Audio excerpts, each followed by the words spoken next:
Welcome everyone to the Inflation Reduction Act Climate Pollution Reduction Grants webinar on climate smart natural and working lands. Today we are joined by John Jaschke from Bowser, Shannon Lotthammer from DNR, Andrea Vaubel from the Department of Agriculture, and me, Faith Krogstad, the Climate and Energy Coordinator at the Minnesota Pollution Control Agency. I'll ask John, Shannon, and Andrea just to introduce themselves and to greet everyone. We'll go in that order. Go ahead, John. Good morning, everyone. John Jaschke, Executive Director with the Minnesota Board of Water and Soil Resources. And just the only thing I'm going to say is that this is an opportunity to hear about one important aspect of the Inflation Reduction Act. I just want those of you who care about other avenues as well. We are pursuing some of them and also potentially related or potentially independent. We haven't got that determined yet, but through USDA specifically. So if you want to know more about that, any one of the three of us can help answer questions around that, either in the chat or afterwards. Thank you. Andrea?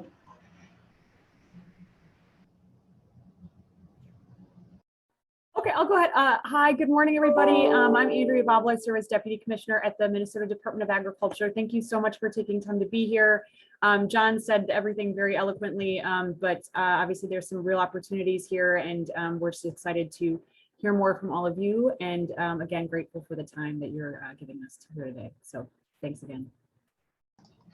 And good morning, everyone. I'm Shannon Lotthammer. I serve as an Assistant Commissioner at the Department of Natural Resources. I work with the divisions of Parks and Trails, Forestry, and Operation Services, and kind of serve as a point person in the Minnesota DNR Commissioner's Office regarding some of our climate work. And I have co-chaired the Climate Action Framework Natural and Working Lands Goal Team with Andrea and John. So again, also glad to see y'all and to be here together and to learn more about this and hear your ideas. Thank you.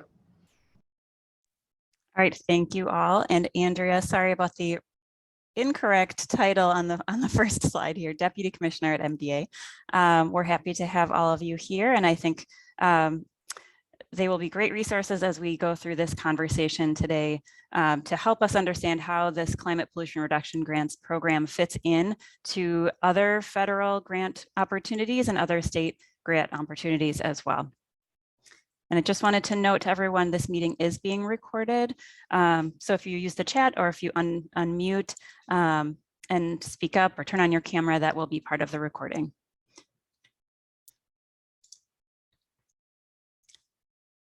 Today, during this webinar, we'll give a quick program overview of the Climate Pollution Reduction Grant, or CPRG program.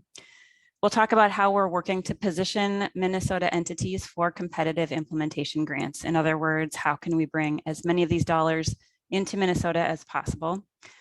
And to that end, we hope to use most of the time today to discuss project ideas in the natural and working land sector specifically that we would want to see funded with these competitive federal dollars.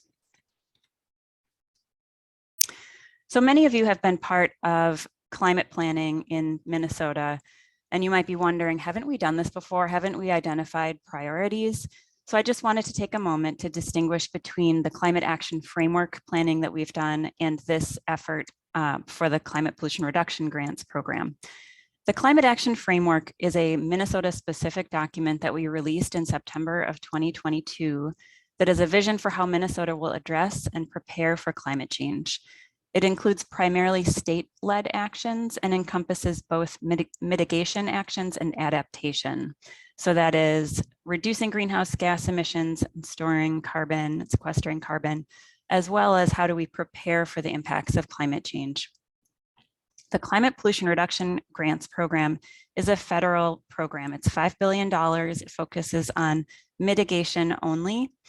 Tribal, local, and state governments are all eligible to apply for these implementation grants, and so the actions within them need to be scaled to those different contexts. And then we are using the Climate Action Framework as our foundation here in Minnesota to identify priority projects for these funds. And what we're trying to answer is, what do we want to fund next with these particular dollars? What makes the most sense as far as what can we get out onto the ground in about a year with the money in this program. I also wanted to take a moment to identify a few things I think are unique about this opportunity. A lot of federal grants require match, but this one does not. It also doesn't say what we have to do with this money. It really asks us what we think are the most important things to do. What are our priorities? How do we think this would best be implemented here in our context? And it can fund a wide range of activities. So as we think about the projects we might want to apply for, we can think about staffing those, funding things that might break down a barrier that would help us reduce greenhouse gas emissions, et cetera. It really encourages innovation and bold ideas. So I think at the end of the day, the federal government wants to tell a story about how this pot of money really changed the course of history, really changed certain industries and helped us really move the needle on greenhouse gas emissions reduction and a cleaner economy. And it encourages collaboration. They want us to work together early and bring our ideas together for this funding. There really are not a lot of grants that they're going to give out for this large amount of money. So it really will benefit us if we can collaborate and bring our ideas together before we apply. We'll give a little bit more information about this grant program. It is a $5 billion program in 2 phases. The first one is planning grants and the second is competitive implementation grants. And the way that I think about this is the Environmental Protection Agency, which is the administrator for this grant, they want to get money out to reduce greenhouse gases as quickly as possible, but they want to know that states and metropolitan areas and tribes have really given this a lot of thought. And so with this planning money, they want to see us coming up with our priorities for what we want to see funded, and then that will give them the confidence, that we will use their implementation funds well. So there are 3 different kinds of implementation grants that we have here in Minnesota. The first one is for the state. The second one is for the Twin Cities metropolitan area. And then there are a few tribes that received planning grant funds as well. And then the competitive implementation grants we'll talk about later, but those, any local government, tribal nation, or state government can apply for those. So there is a little bit of a nuance to how this is rolling out. As I mentioned, they want to know what our priorities are. So the first thing we have to do in order to get these implementation dollars is create a priority climate action plan. We have to tell them what we want to see done with this money. These are the things that we want to do next.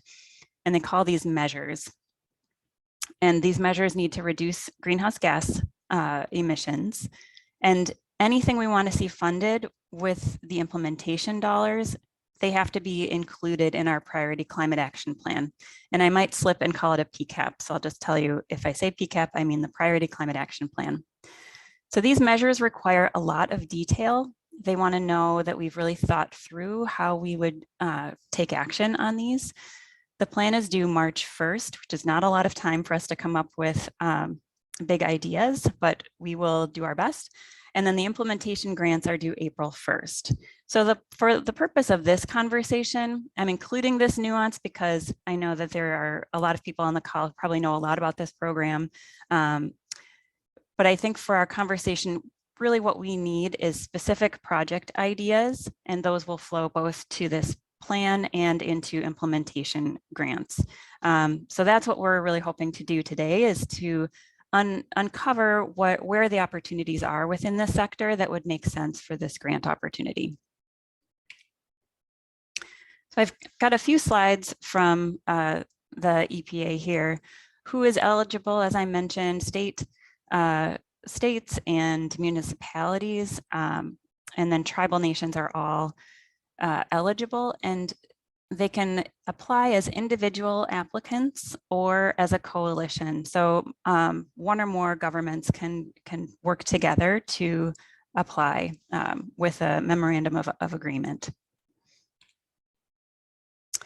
And I also mentioned that this is a large pot of money, and I'm talking specifically about the general competition, which is $4.3 billion. There is a separate tribal competition that is 300 million. We'll focus today on that broader one. And you can see that they're planning to give out between 30 and 115 grants for the entire nation for this money. And so that's not a lot of grants. This is going to be extremely competitive. The minimum grant award would be $2 million. The maximum is $500 million, and they will consider these in different tiers. So you won't be competing, a $2 million grant won't be competing against a $500 million grant. But you can see from this chart that working together on applications is going to help people, I think, be more competitive for this money. So what are the program goals and objectives for the climate pollution reduction grants? Number one, reducing greenhouse gas emissions. And it really prioritizes emissions reduction that happens between 2025 and 2030, but also all the way up through 2050. Also, can we get other community benefits from this, especially for disadvantaged communities? So this might be jobs, this might be reduced air pollution, reduced energy costs, et cetera. How can we leverage other funding sources to maximize the benefit of this funding and to maximize those greenhouse gas reductions and community benefits? And then number four, innovation, as I mentioned before. How can we be innovative and make sure that the ideas that we're putting forward are appropriate for local governments, tribal nations, and state governments, so those different scales? We have done some work here in Minnesota to engage people on what priority categories they have ideas for, and we've done some work across our state agencies to look at the climate action framework for ideas there as well. And we've created a draft list of priorities that I'll share here in a moment. And these are just categories, so not a lot of detail. We're hoping today to get to the next level of detail. But things that we were thinking about as we created this, you know, as I mentioned, we looked through the climate action framework to find ideas there, and there was a lot of engagement that happened to create that document. We've done some engagement starting in February of this year, and then through webinars and meetings, et cetera. We looked for opportunities for greenhouse gas emissions reduction. So what things could we do that would rapidly reduce emissions or set us up for longer term greenhouse gas emissions reduction? What could benefit disadvantaged communities? Innovation and boldness, as I mentioned before. What would be cost effective, or what's the best use of these specific funds in this situation we have where there's a lot of different federal funds and a lot of different state funds? And then our readiness to implement. What things could we get off the ground right now? So I've taken a snippet from our draft project categories list for this sector, the climate smart natural and working land sector. And what I was hoping we could do is discuss these different project categories and tell me, you know, what project ideas do you have? Do they fit in these categories? And if they don't, we can add categories here or adjust them so that things do fit. Also, what specific project ideas might fit within these categories that we're seeing here?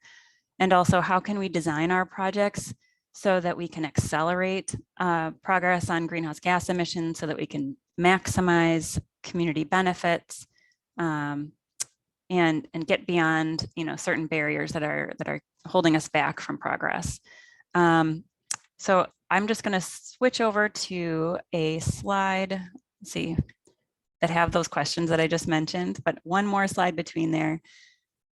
We have other sectors that we're looking at as well, including industrial sector and transportation that had some things that also were relevant, I thought, to this sector. So I included those here. We don't have to read these quite yet. I just want to show you these questions on the screen on the next slide.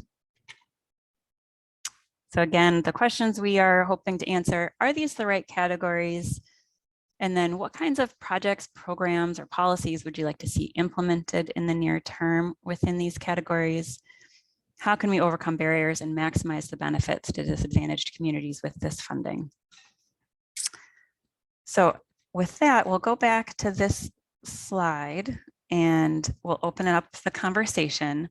And maybe we'll take a moment also just to see if there are any questions on the climate pollution reduction grants before we get into this conversation too far. So I'll check in. Kevin, is there anything in the chat? Yeah, there's one question in the chat here. Joanne asked, under this funding, are government entities the only ones that can apply? Yeah, so the eligible entities are government agencies. So state government agencies, municipalities, which includes local governments like cities, counties, watershed districts, et cetera. They have a pretty broad definition of that. And then tribal nations.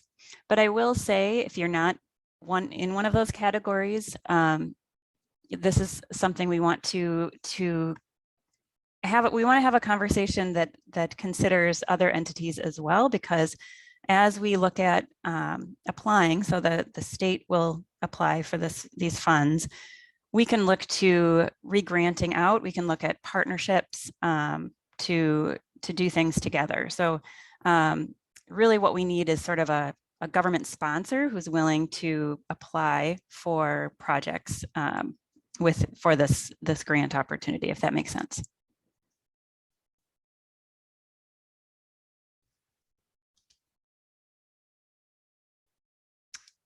Crystal, you have your hand raised. Yeah, so I love all of these ideas, and I think the project categories are awesome, particularly green fertilizer. I've read about that, and I think it could, hold a lot of promise for our area. Another thing I thought about right away was, can we do some kind of cool collaboration throughout the state to implement more living snow fences?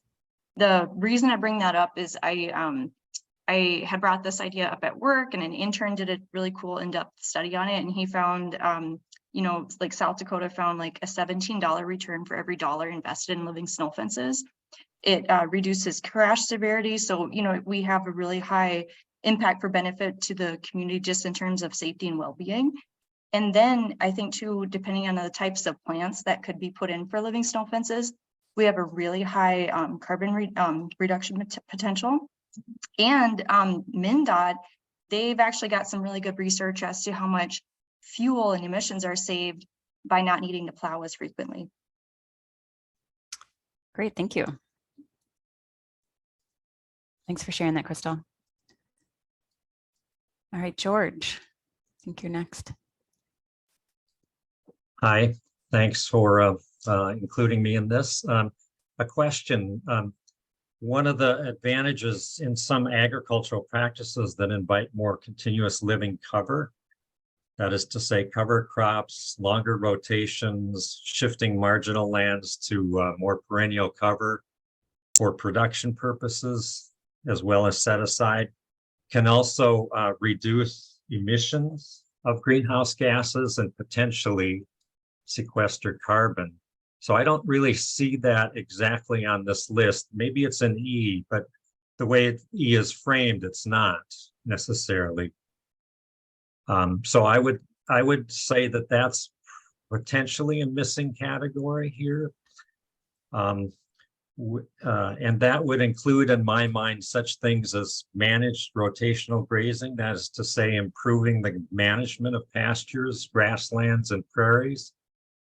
At best in 2017, the National Resources Inventory estimated that perhaps 25% of farmers use some kind of livestock farmers use some kind of rotational grazing. That's probably pretty basic for the most part.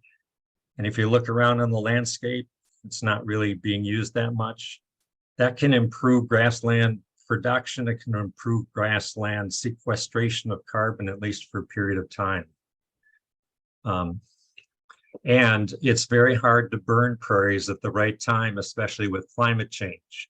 So grazing is a management tool to keep prairies healthy. And if we don't keep prairies healthy, their sequestration potential goes down. All right, thanks for sharing that, George. Hey, Faith, Yeah.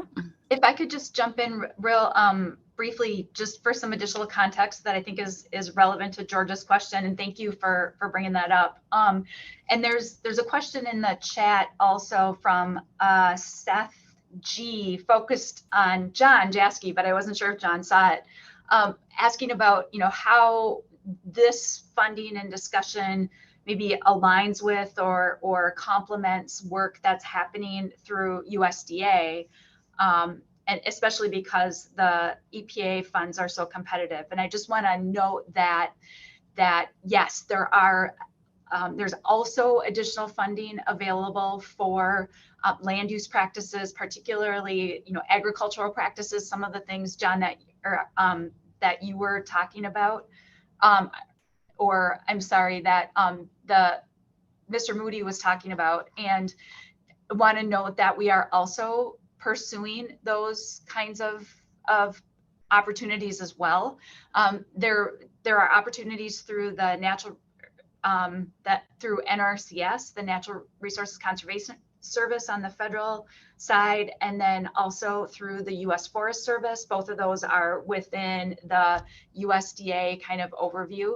And so we are certainly looking to those programs as well, and then thinking about how these funds from the EPA can complement or leverage those additional funding and make sure that we're accessing as much of those federal dollars kind of across the different agencies, the federal agencies, that we can in Minnesota. So wanted to point that out, that some of the things that are identified here are a little more focused on emissions reduction, in part because of the nature of the EPA funding. That doesn't mean you shouldn't bring the ideas forward. I just wanted to assure you that we're looking at multiple sources of funding at the federal level too. Thanks. Thanks, Shannon.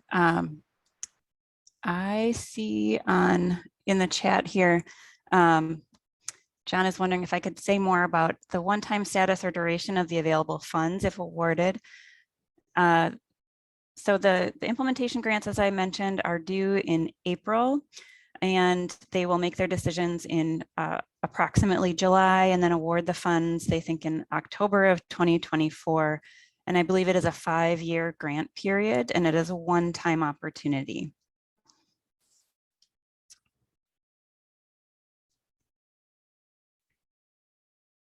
Then I see another question here, speaking to E. I feel like there could be more support for agroforestry given the high number of forested landowners that there are in the state, and also allows native knowledge, like traditional ecological knowledge, to be more integrated. All right, thank you for that comment. And then a comment about the Farm Bill. I am not sure. Maybe we can come back to that one here in a moment. And temperate grasslands. Okay.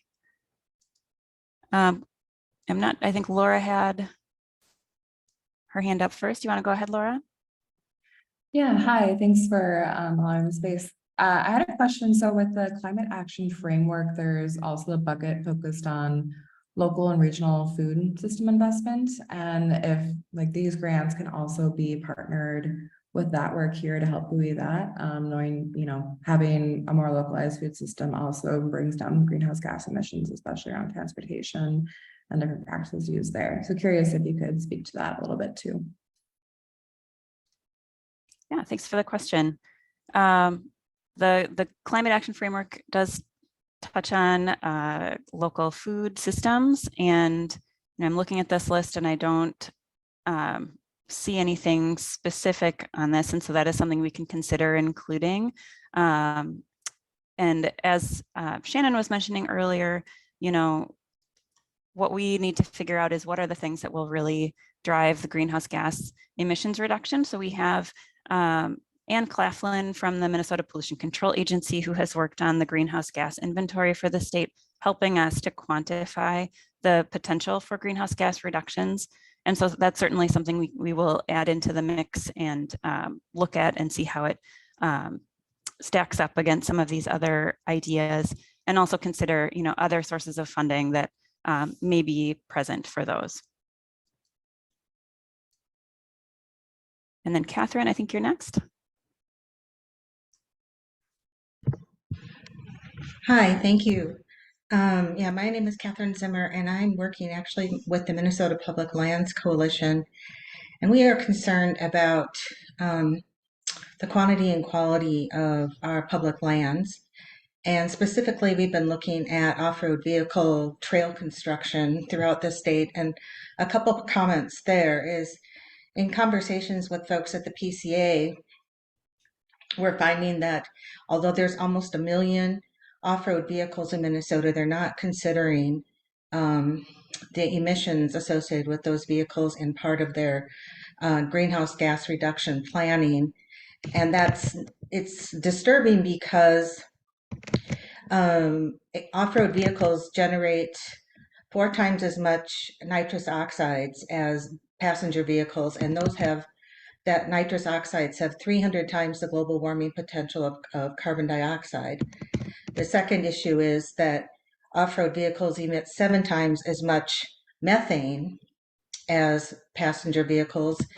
And as you know, methane it kind of depends on who you look at, but anywhere from 28 to 80 times the global warming potential of carbon dioxide. So there's some real concern associated with the emissions in those vehicles. Secondarily, currently, the DNR is compiling plans for off-road vehicles, and there are over 2,500 miles of off-road vehicle trails in Minnesota.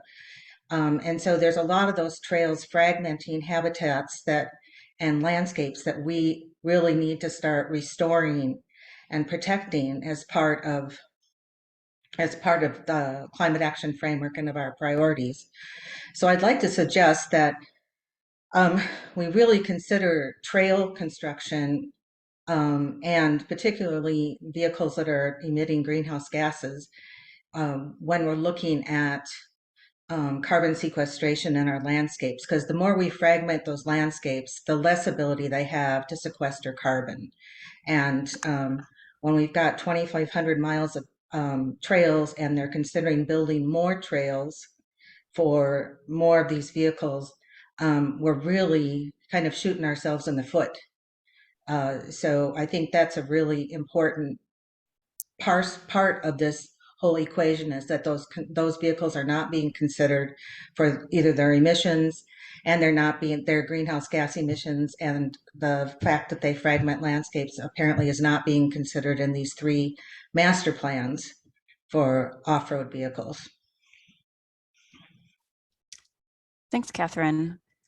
This brings up a couple of things for me. I think it might be useful to just show everyone where you can find the whole draft project categories document, because we can see that some of these sectors overlap. You're speaking about these off-road vehicles and how they have impacts on land. We do have a transportation sector and a sector about transportation coming up.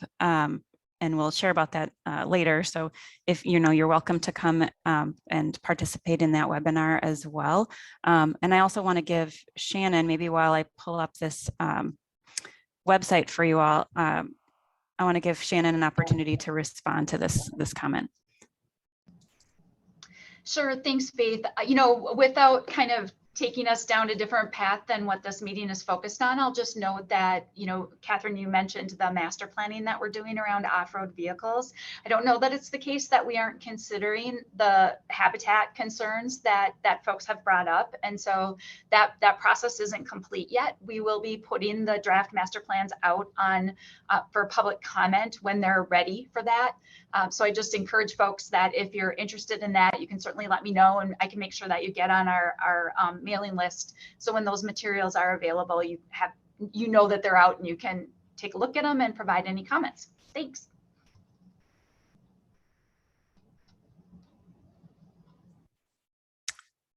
All right, thank you, Shannon. So I believe Kevin shared this link in the chat. This is our online engagement platform for this project.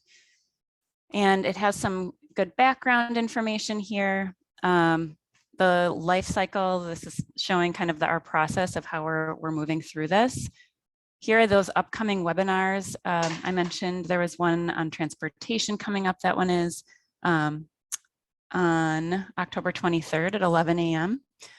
And there are some files and some links. And then over here, we have two ways that you can engage with us. The first one we had open was this ideas forum. And this is how one of the ways that we gathered ideas to create this list. And so there you can view all these ideas here and comment on them. And this is something we're monitoring and pulling information from. The new tool we have available is called the virtual forum. And that is really focused on this conversation that we're having right now. This is another way for people to engage. And so I encourage you to share this resource with others who might be interested in being part of this conversation. But we can pull up the document here, which I'll do in a second, but I'll just show you. You can say go to discussion, and then if you have project ideas or you would like to suggest new categories, you can comment here. You can read other people's comments. You can reply to them, etc. So this is one of the many ways that we're gathering information and ideas from people in Minnesota about what our priorities are for this funding. So I will just go ahead and open up this list here and just show you this document that we've seen a snippet of it for the natural and working lands, but I'll just show you this whole document has those prompts, those questions that I've asked already. And then here are the different categories. There's clean transportation, climate smart natural and working lands, clean energy and efficient buildings, and then clean economy, which includes industry and waste. So there are there's a lot of overlap between these.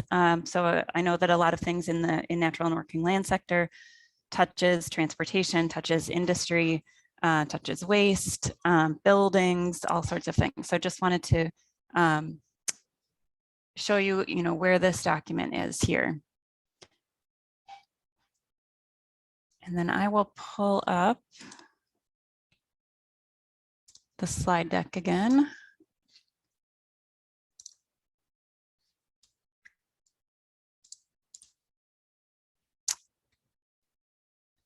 Actually, hold on one second. We're gonna stop sharing.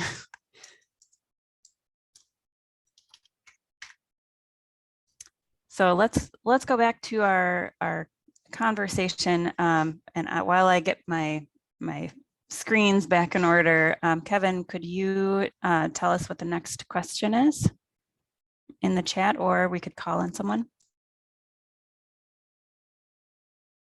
Yeah, Betsy shared a comment in the chat here about emerald ash borer. Betsy, I'm not sure if you want to go off mute and just share a little bit of that in the conversation here. Otherwise, we can read it out loud here too.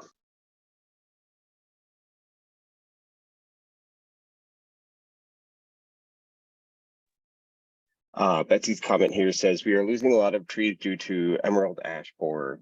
It's expensive to remove trees, and depending on the property size, it's difficult to plant more trees until EAB trees are removed. Could this funding be used to support property owners with removing dead, deceased trees in addition to replanting? I understand the DNR also had grants available related to this, but it's a lot of trees across the state and never enough funding.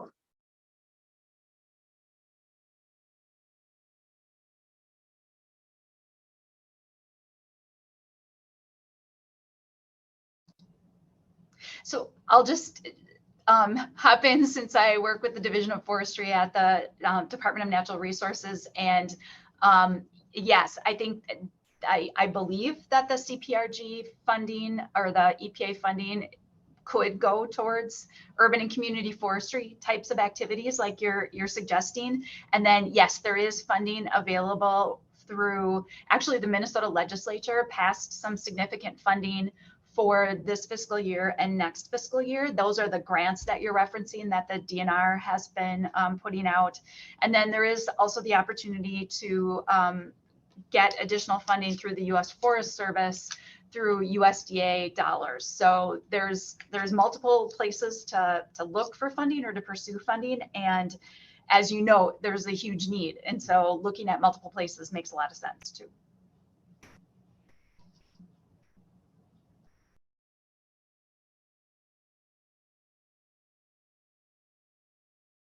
Thanks, Shannon.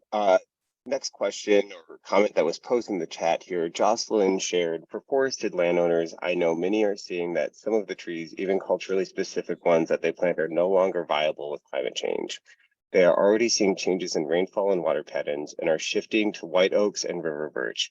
I would love them to have more support to help them to continue to take care of trees that help sequester carbon. This is especially important for new forested landowners who have not paid off their mortgage and are in a precarious place, particularly if new climate resilient crops they plant can't be sold. Yes, I totally agree. And I'll note that we have been in, so DNR, Board of Water and Soil Resources, the Federal Natural Resources Conservation Service, the Minnesota Association of Soil and Water Conservation Districts, and the Nature Conservancy have all been having some discussions. Really, NRCS is the potential funding source, but having some discussions about putting together a federal or an application for a federal program to provide additional support for private forest management in Minnesota, and to get at the kinds of things that you're mentioning in this comment. So definitely something that we've noted, and we can certainly take note of for this particular funding opportunity as well. And John, I don't know if you want to add anything to that, feel free. Yeah, just briefly. I mean, so we've actually submitted, and these are competitive dollars too. The USDA path, whether it's NRCS or Forest Service, are not. I'm not sure what's more competitive. I mean, we have no idea, right? I mean, we know the EPA grants are competitive, as are the USDA ones. We've submitted two proposals for something called the RCPP program, which is in essence it's the Regional Conservation Partnership Program. That's the name of it. And they had a separate category of opportunity through the IRA. And as someone alluded to, who knows what the next farm bill will bring us. That whole thing is in Congress limbo right now. But these things are in place, and they're one time, as is this money, at least for now. And we've submitted one for soil health and one for water storage. There's more details I can certainly share with you. There's not a lot of detail because they're proposals, and once you are awarded, if you are awarded, then you work on the specifics. But those grants do require a match. They are not limited to government applicants, so that's a difference there. They do require about a 50% match, and so we propose to use some of the state funding that the legislature put forward based on the Climate Action Framework recommendations this past summer, and try and get more of those dollars into Minnesota. So more details, if you want them, you can let me know, and I'll find a way to share them with you. Thank you. Can I jump in really quickly since this is my comment? Go ahead, Jocelyn.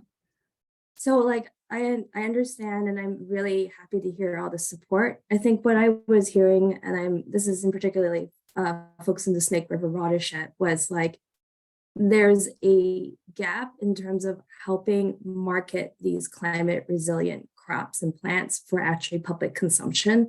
So they were talking about like hazelnuts, elderberry, and aronia. And I was wondering whether this grant that kind of wants to make it more marketable for us to have these greenhouse gas reductions through these new crops. And it also can like lend towards a substantial community benefits, because a lot of these are subsistence farmers. And so they could be native farmers or farmers of color too.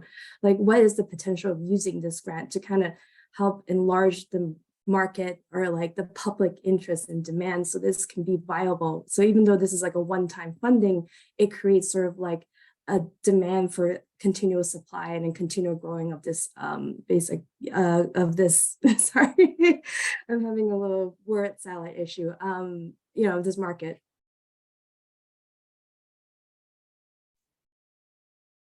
Thanks, Jocelyn. I wonder, so just to keep our conversation going, I think what we can do is take a look at that a little further, and then I'm going to, in the presentation, show you how you can submit specific project ideas. And, you know, something to consider as you're thinking about project ideas is, you know, the who, what, where, you know, giving some more of that detail to help us understand where you see opportunity to take action. So I appreciate all the ideas coming up, and we will have a way to bring in more information about that, and I'll explain how we're going to be following up on those as well. Brian,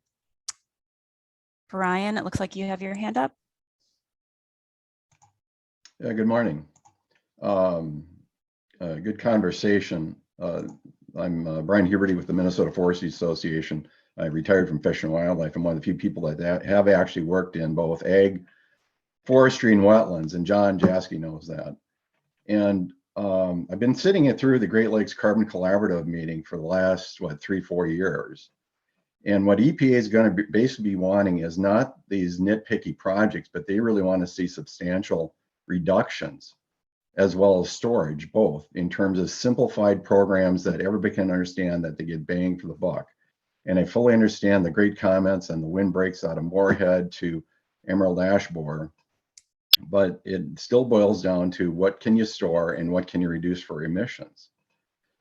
So however, your leadership with the PCA in terms of the proposal is going to have to be simplified such that they can understand it and feel that they're going to get their bang for the buck. And all these are good ideas. What will rise to the top is going to be very difficult, as you know, the forestry sector, as the other people have been mentioning. Emerald ash borer is a classic example of where that whole component is going to die and eventually emit carbon. Yet there isn't even a mechanism to harvest that that lumber and put it into storage in the terms of like railroad ties or houses. That actually increases carbon storage. So the forestry sector is probably one of the best opportunities, and there are different programs that Shannon was mentioning. She forgot to mention that there is a very small one that's called Call Before You Cut, where MFA sends out consulting foresters to meet with landowners. And we've been doing this for, God, 5, 6, 7 years, but landowners actually don't have that opportunity to get that expertise or expert knowledge unless they can get somebody from the Soil Water Conservation Service, or that they pay a national private consultant, or if the DNR private forest managers have time to work with them. Forestry is one of the biggest opportunities in terms of storage, but yet the investment that I've seen is actually embarrassing. I mean, even with the chart that you have here, all these are great issues. It's mostly agriculture, but that's one of the biggest use sectors. But on the forestry sector side is probably one that you could probably get most bang for the buck. But I would still encourage, you know, with agriculture, that those items that you have listed are absolutely important. The question is how to sell this to EPA and say, hey, we're going to make a significant difference to this. My 2 cents worth. Thanks, Brian.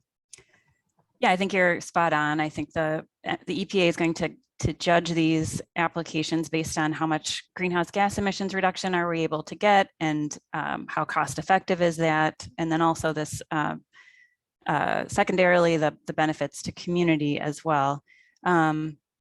I know there are a lot of comments. This is a really rich conversation. It seems like we could have benefited from a longer conversation here. And I do want to make sure we get through the remainder of the slide so I can explain sort of the next steps for what we're going to be doing. So why don't we pause the discussion and I'll go through those next steps, and then if we have any additional time for more questions, we can go to those as well. So this next slide I mentioned, these are some things from other sectors that I thought might be of interest to these to this audience. So industrial process efficiency, you know, when I grabbed a few of these, I was thinking about, you know, drying crops and the energy that it takes to do that. There are industrial processes associated with agriculture, with forestry, and just wanted to call your attention that there are some things in other sectors that may have some connection as well. Sustainable aviation fuel is another one there. So, and you know, I encourage you to look through the entire document to see what other things might jump off the page to you. But again, what we're really looking for is, all right, let's say we wanted to take one of these and run with it. What would that look like specifically? We need more information about the who, what, where, when, how type stuff, so that we can put that into our priority climate action plan, and then the state's implementation grant application as well. So as far as what comes next, we're collecting these project ideas through early November. The timeline is extremely short. So we want to kind of get a lot of these ideas in the door and give ourselves some time to be able to follow up on them, figure out if, you know, how could we work together, filter through, as Brian was mentioning, you know, not all of these ideas are going to be able to make it into our priority climate action plan. Not all of them are going to make it into the state's implementation grant application. How do we weed out the ideas and kind of help the ones that have the most promise rise to the top? And so in November, we're going to be continuing those conversations. We'll release a draft of our priority climate action plan in December.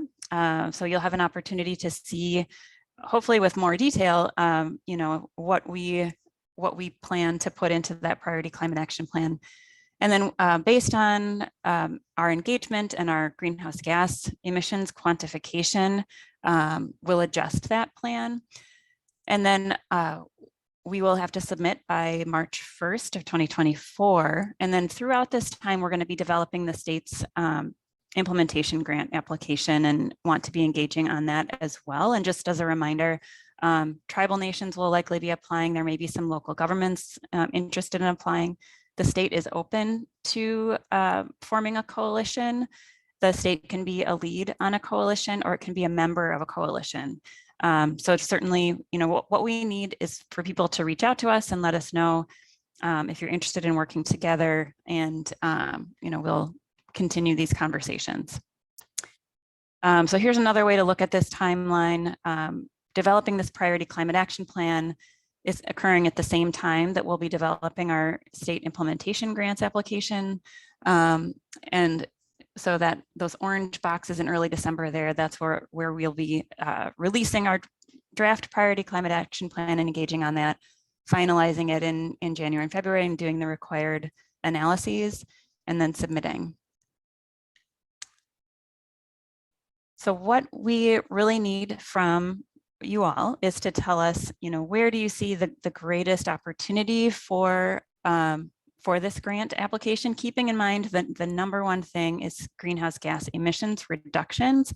And we have that engagement platform that I showed you.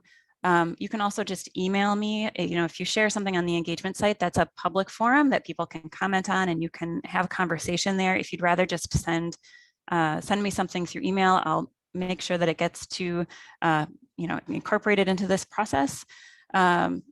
I also encourage you to sign up for email updates so you can get a notification of future webinars and future opportunities to participate in this conversation. And then we do have upcoming online meetings about clean transportation, energy and buildings, and then the clean economy, which has to do with industry and waste as well. And then while I did have some slides here just to have on hand in case, but I did want to just look at those greenhouse gas emissions and sinks in this sector. So this is from the Minnesota Pollution Control Agency's greenhouse gas inventory. And this is showing trends in greenhouse gas emissions in each of the sectors. The second one here, I know this is tiny. The green one is agriculture, forestry, and land use. And you can see that over the last, between 2005 and 2020, it's been largely flat. Whereas other sectors, you can see they kind of go up and down. This third one, the electricity generation, we've made a lot of progress in this sector. And so that's gone down quite a bit. So this over here kind of shows crop agriculture accounting for 41%, animal agriculture being the second one at 17%. And then forest regrowth is kind of below, it's going into the negative, right? It is storing carbon, that's 28%. And these that are not labeled, one of them is inland waters. So, you know, methane from wetlands and things like that. And then oil, so that I believe that is associated with farm equipment. So this kind of shows where these emissions are coming from in this sector. And I will pause here. We have about 5 minutes left. Brian, you have your hand up again. Yeah, please use the graph that I put in the chat that came from out of your office, because not this graph, the other graph, 2 slides before this, because the forestry is included with the agriculture. Yes, it's the way EPA reports it, but it's very confusing for people. They think forestry is actually emitting when in reality it's storing. So that would help immensely that's the one. Perfect. Yeah. Yep. Thank you. Yeah, this one does a little better job of showing that forest regrowth is really helping. You know, without forest regrowth, this sector would be the largest emission sector. So forests really help with that. And you can see that that is a large chunk there.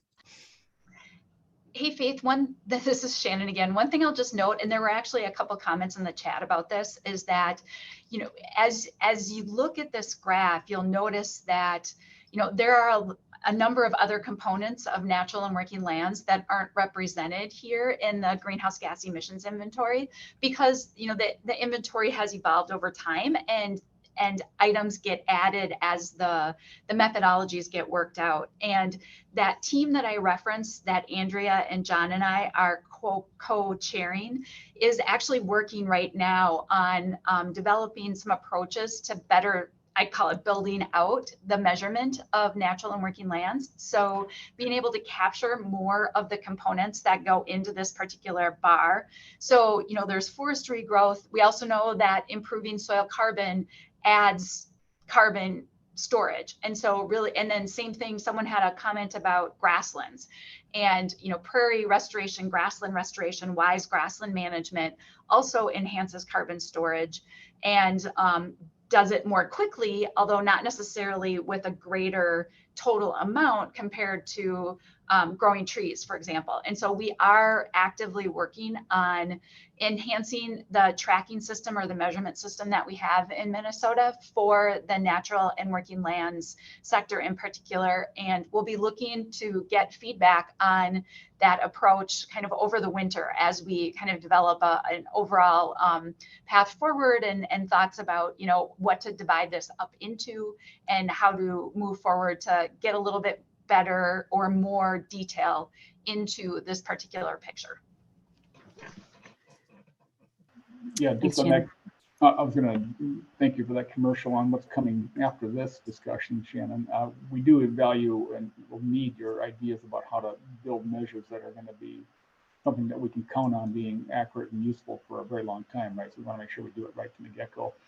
I see there's one more comment from Brian, but just I want to make sure we get enough time for Faith to tell all of you, you know, how to get your ideas into a collection box, I guess, for future consideration, and future not only long-term, but actually the next 2 months, right? We've got to figure out what we're going to build into this. So maybe you can take Brian's question real quick, and then we can go on to what to do next. Absolutely. Thanks, John. Go ahead, Brian. Yeah, the discussion really triggered an idea, is if you could, and this has been bugging me for the last 20 years when I was in the agriculture sector side, is keep in mind, was it 30–40% of our corn production goes into ethanol. However, if they were native prairie plant systems, and if the prairie grasses could be harvested and liquefied, burned or gasified, it's like 300% more energy. If you could convert that entire sector into prairie grasses or natural systems to be harvested and transitioned to the fuel sector, that would have a huge impact. And that would that's something where you got to be tied in with like Ron Fagan, who's built all the ethanol plants. They looked into it, but they just couldn't get the cost down. But I have a feeling with the incentive programs that are out there now, people are heavily looking at this approach because of the demand for aviation fuel, that it comes from a green source versus oil. Thanks, Brian. And I see we have just 2 minutes left, which is not very much time. So I see, George, you have your hand up. Do you have something just very quick to add? Just very quick to add, some estimates are that 20% of corn and soybean land is marginal, still being produced on it. That increases greenhouse gas emissions, could be shifted to other things. So just that's another part of the whole context here. Okay, thanks, George. And I see there continue to be more comments coming in. So thank you all for sharing all of these ideas.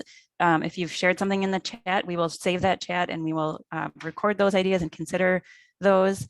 And as we go through this process, we really encourage you to share those project ideas and give us as much detail you can about how you see the opportunities within this sector for this grant. And also just know that as we make decisions to, as far as what to include in our priority climate action plan and in our implementation plan, it doesn't mean, if things get taken out, it doesn't mean they're not good ideas. It just might mean that they might be appropriate for other funding sources or other timescales. And so, but at this point, we're gathering all of the ideas and we'll consider them all as we move forward. So again, you can submit your ideas through the virtual forum link there or sending me an email.